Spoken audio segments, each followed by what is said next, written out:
در گذشته چقدر همین مردم از افغان متنفر بودن، از افغان طالب.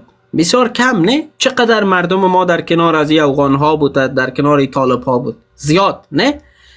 چه شد که اینمی مردم ما فاصله گرفتن و امروز همگیشان متنفر هستند از افغان طالب؟ چرا؟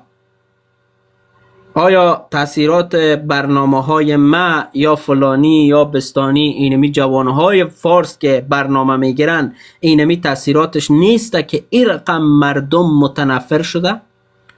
امروز برو یک دختر هزاره را استاد کو، یک بچه هزاره را استاد کو، یک پیرمرد هزاره را استاد کو. امروز تو برو یک پیرمرد ازبک یا برو از تاجیک استاد کو و پرسان کو از پیشش که بگو در رابطه با افغان ها و طالب ها چی نظر داری؟ تو لعنت میکنن طرفشان نه؟ اینمی از کجا سرچشمه گرفته؟ از بحث ها و برنامه های ما گرفته نه؟ ما فلانی بستانی یا هر کدام دیگه ما وقت ما را ضایع کردیم به خاطر از اینی